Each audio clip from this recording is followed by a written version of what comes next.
배를 타면서 인터넷을 쓰는 것 자체가 희귀한 경험이기도 한데, 심지어 그 영상을 올리기 위한 데이터량은 생각보다 많습니다.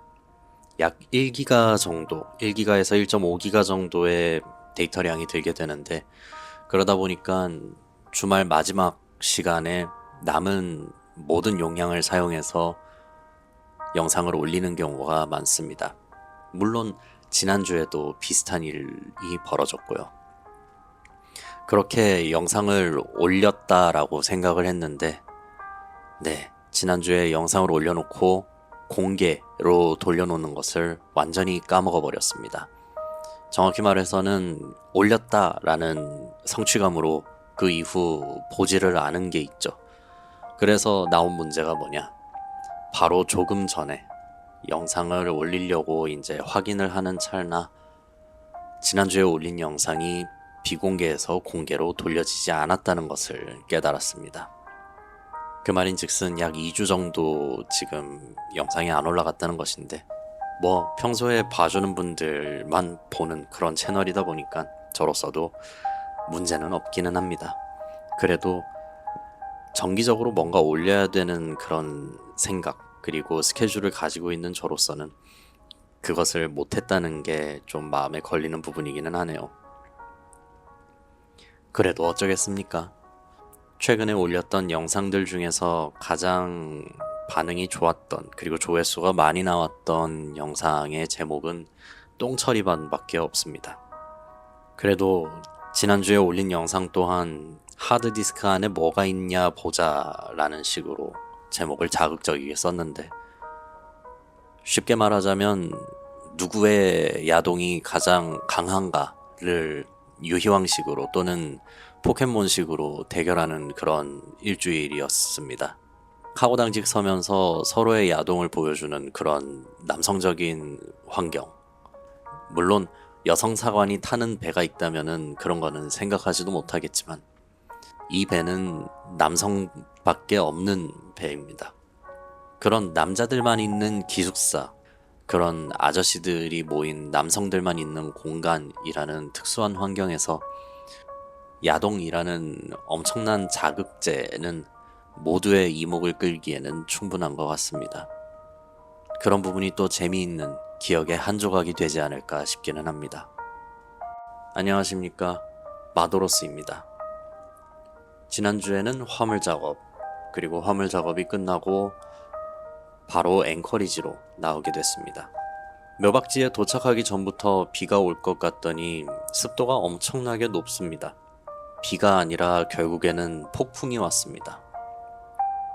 앵커리지에 들어가서 묘박을 마치고 날씨를 기록하려는데 바람이 45노트 이상이 나온다고 선장님에게 이야기를 하니까, 선장님이 너 또 거짓말하지 라는 식으로 소리를 치면서 브릿지 앞쪽으로 나오시니까 엄청난 비와 바람이 조명에 비쳐서 쌩쌩 지나가는 모습을 보면서 선장님이 딱 한마디 했습니다.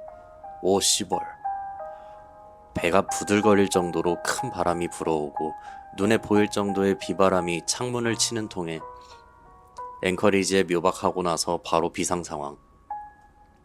그나마 다행인 거는 묘박을 하는 와중에 그런 날씨가 되지 않았다는 거겠죠. 바로 그 다음 날에는 쉽투십 STS의 벙커링도 예정되어 있었습니다. 저녁 당직을 마치고 다시 아침에 올라왔는데 비가 여전히 오고 있습니다. 물론 전날처럼 바람이 강하게 부는 것은 지나갔는데 비는 그대로 오고 바다는 바다대로 거칠게 파도가 3m 정도 왔다 갔다 합니다. 그런 와중에도 저희에게 벙커링을 주겠다는 그 배는 옆에 붙더라고요. 180m 정도의 배가, 우리 배의 반 정도 되는 배가 옆에 충격도 없이 슬그머니 붙었습니다. 정말 그것도 기술이지 않을까 생각될 정도로 엄청난 능력인 것 같습니다. 역시 선장쯤 되면은 어느 배든 간에 그 정도의 기술력을 가지게 되는 것일까 생각이 드는 가운데, 벙커링을 하는 배 유조선류는 주황색 그것도 선명한 주황색으로 저희 배 옆에 붙었습니다. 근데 배의 크기가 작다 보니까 작은 파도에도 배가 위아래로 꿀렁꿀렁 움직입니다. 근데 옆에 붙은 저희 배는 아무렇지도 않죠. 그래서 휀다라든지 줄 상태 확인한다고 몇 번 바깥을 보고 있자면은 그 주황색이 위아래로 꿀렁거리는 걸 보니까 거꾸로 멀미가 났습니다. 평소에 멀미 같은 거는 없다시피 한데 다른 배가 흔들리는 것을 보고 있자니 멀미가 납니다. 참 아이러니하기는 한데 결국 배 때문에 처음으로 멀미가 난 것 같습니다. 그렇게 무사히 벙커링을 마치고 앵커리지를 나와서 이번에 출발하는 곳은 모로코를 간다고 합니다. 사회과 부도에서나 보던 모로코라는 나라, 어디 있는지도 이번에 정확히 처음 알게 된 것 같습니다.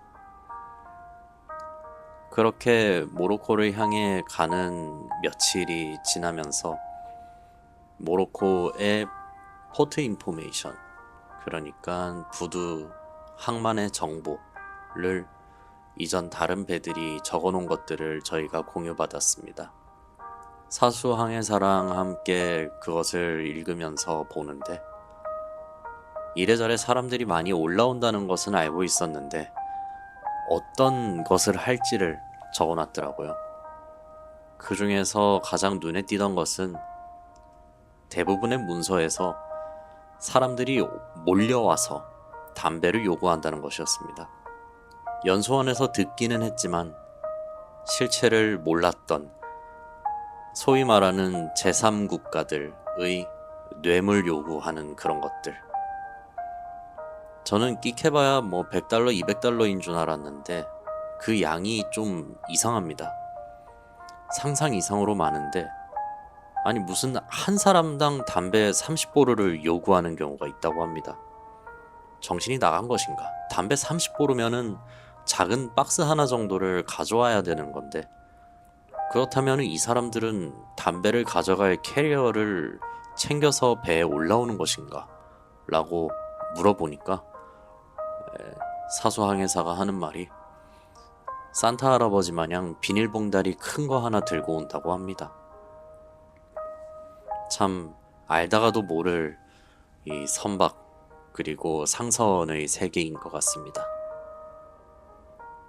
지금 이걸 듣고 있는 현직 항해사분들이라면 어떤 나라가 가장 인상 깊었나요?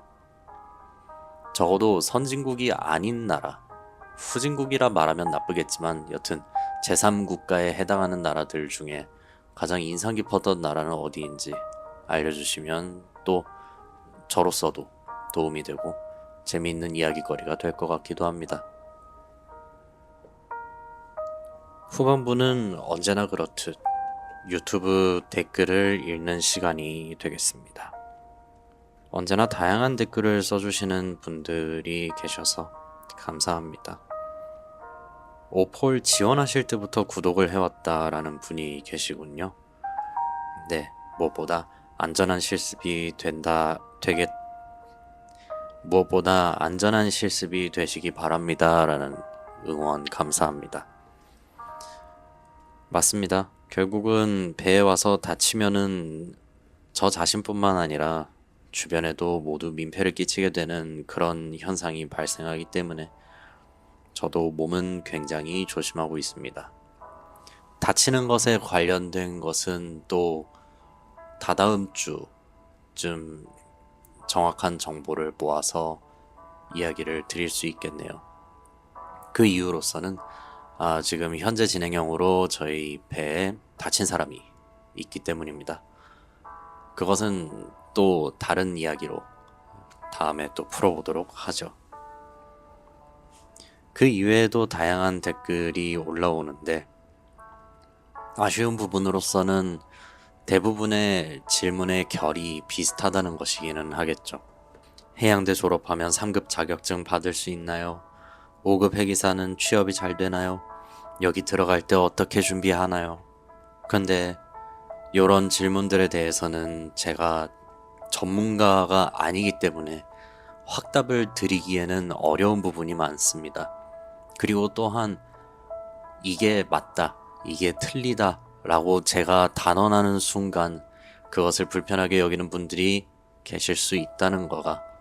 하지만 조심스럽게 말씀드리고 싶은 것으로는 오폴에 지원하는 것에 있어서는 여러분들의 기본적인 능력, 그리고 영어 능력, 그리고 여러분들의 의지, 이 세 가지를 보는 것이지 않을까 싶습니다. 많은 질문들이 올라오는 것은 감사한 일이기는 합니다. 하지만 배에서 여러 가지 일을 배우다 보면은 느끼는 것은 정말 자잘한 업무들에 있어서 먼저 묻는 것이 아니라 자신이 알아보거나 생각한 뒤에 이러이러한 것들이 있는데 이러이러한 것들이 맞나요?